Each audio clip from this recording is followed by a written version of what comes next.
Masih di Ideas Against Closing, pemirsa, dan kami masih juga mengundang Anda untuk bisa berpartisipasi di WhatsApp interaktif kami di 0812 di 1636 di 8837 dan juga telepon interaktif kami di 021 di 391 di 5021. Sebelum kita lanjutkan perbincangan, kita akan coba lihat terlebih dahulu saham-saham pilihan apa saja yang direkomendasikan oleh Bapak Dimas Pratama untuk perdagangan esok hari dan mungkin saja bisa menjadi salah satu referensi untuk Anda. Dapat Anda saksikan juga di layar televisi Anda, pemirsa, 4 saham yang direkomendasikan ada Telkom, MAPI, Java, kemudian juga ada Medco. Semuanya direkomendasikan buy, pemirsa. Support untuk Telkom 3320, resisten di 3570, MAPI di 750, resisten di 850, Java di 1800, resisten di 2040, sementara untuk Medco 580, sementara resisten ada di 650. Kita lanjutkan kembali perbincangan bersama dengan Bapak Dimas Pratama, Technical Analyst NH Korindo Sekuritas. Pak Dimas, kita lanjutkan kembali, Pak. Ya, silakan Mas. 4 saham pilihan yang Anda rekomendasikan, Pak Dimas, seberapa besar potensi dari keempat saham yang Anda rekomendasikan ini? Ya, oke. Yang pertama Telkom, kalau kita lihat hari ini memang closing di 3370 ya, positif 0,3%, dan ini indikasinya ada candle perlawanan dan white candle, dan potensi untuk Telkom ada potensi swing paling nggak sama dengan 3570 dengan level stop loss di 3320. Untuk saham kedua, MAPI hari ini terbentuk spinning, jadi memang ada indikasi untuk rebound, di mana tadi tahanan terkuat di 750 berhasil dijaga, dan ada indikasi potensi dia rebound paling nggak ke 850 selama 750 terjaga. Terus untuk saham ketiga ada Java. Java ini cukup menarik, hari ini juga terbentuk spinning, dan level 1810 nampaknya dijaga, dan ada potensi untuk rebound paling nggak ke sekitar 2040 untuk Java. Dan selanjutnya yang untuk keempat ada Medco. Kalau kita lihat hari ini terbentuk doji lagi untuk Medco, dan ada indikasi dia potensi rebound paling nggak sampai dengan 650 dengan level stop loss di 580. Baik, 4 saham pilihan yang direkomendasikan dan lagi-lagi keputusan investasi tetap pada di tangan Anda, para investor dan trader pasar modal Indonesia. Pak Dimas, kita akan coba jawab lagi, Pak, pertanyaan masuk di WhatsApp interaktif kami sampai sejauh ini. Kita ke Bintaro terlebih dahulu. BPKP, Pak Dimas, sudah ambil posisi di 500 untuk besok. Arahnya seperti apa? Hari ini juga BPKP tertekan 482, meninggalkan level 500, Pak Dimas. Ya, untuk BPKP setelah jebol di bawah 500, indikasinya dia buy reverse di sekitar 460-an. Jadi memang indikasi masih akan terjadi tekanan, kecuali besok ada tarikan dia berhasil closing di atas 490. Jadi memang indikasi masih berpotensi untuk penurunan lanjutan sih untuk BPKP. Sudah ambil posisi di 500, Pak Dimas, strateginya, Pak?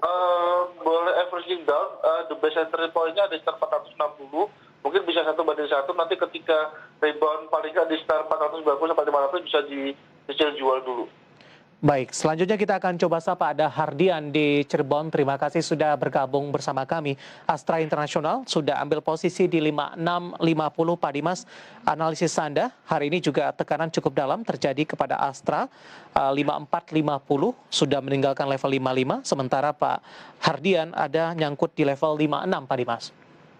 Oke, Astra sebenarnya bergerak flat, Pak. Jadi posisinya saat ini memang kecenderungan untuk kembali turun ya, paling nggak sekitar 5350, dan di situ boleh averaging down. Nanti ketika berhasil ada rebound, paling nggak targetnya ke sekitar 5800. Jadi manfaatkan bagus atau averaging down di level 5350.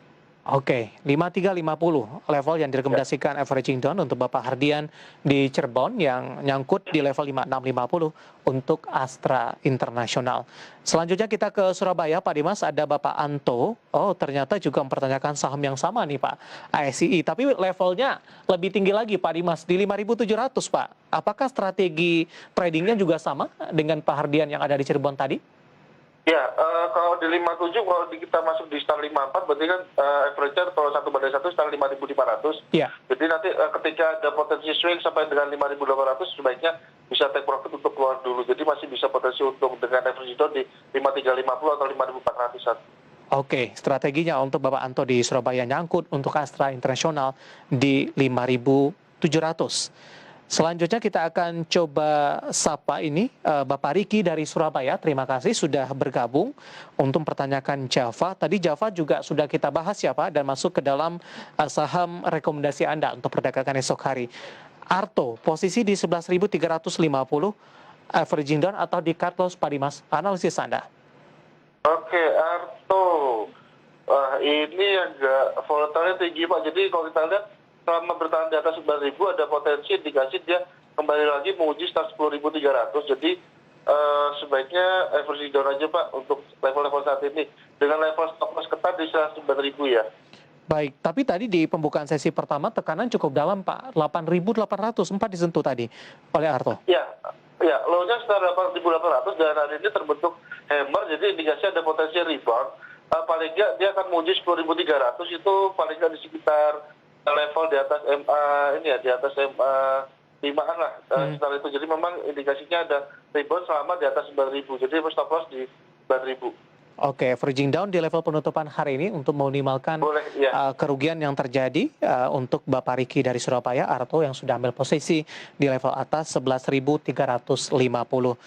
Selanjutnya kita akan coba sapa ini Ibu Lia yang ada di Solo. Terima kasih sudah bergabung bersama kami untuk semen Batu Raja 925 Pak Dimas. Analisis Anda.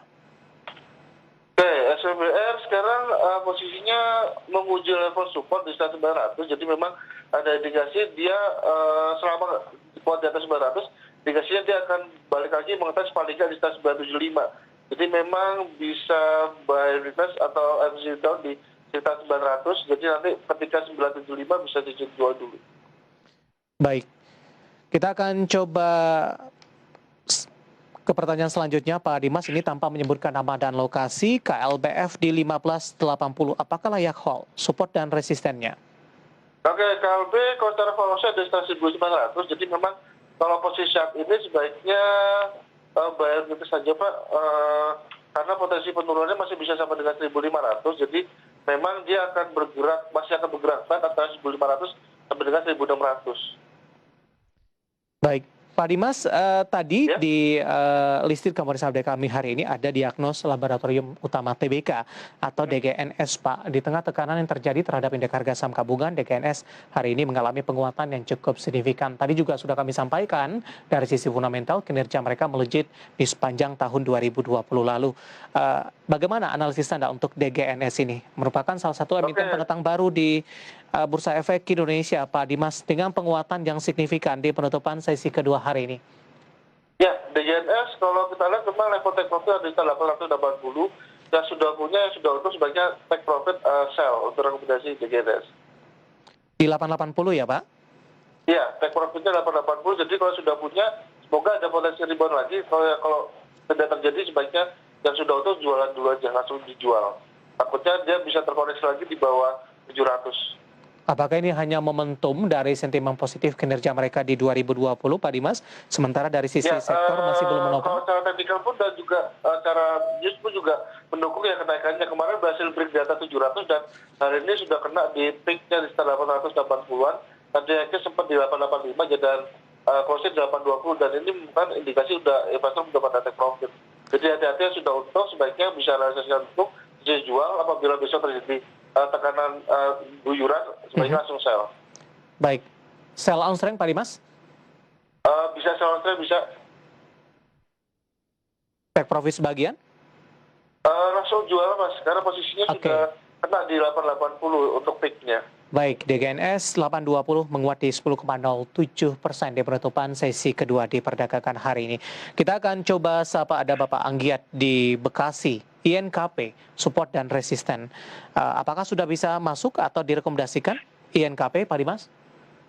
INKP jangan dulu Pak, karena potensinya dia masih ada potensi penurunan paling enggak di sekitar 11.000 sampai dengan 10.500. Jadi memang bayar itu saja. Kalau belum masuk sebaiknya tunggu aja Pak, karena peluang masih ada potensi penurunan berlanjut. Oke, hari ini tekanan cukup dalam Pak Dimas, 4,17%, 11.500, dan mungkin ini cukup menawarkan dari sisi entry yang levelnya lebih rendah, tapi Anda lebih sarankan untuk wait and see terlebih dahulu, tunggu tekanan Ya. lebih dalam lagi untuk INKP. Betul. Menarik Pak Dimas, kita masih punya satu segmen lagi, kita akan jeda kembali terlebih dahulu dan pemirsa tetap bersama kami, IDX Session Closing akan segera kembali usai jeda berikut ini.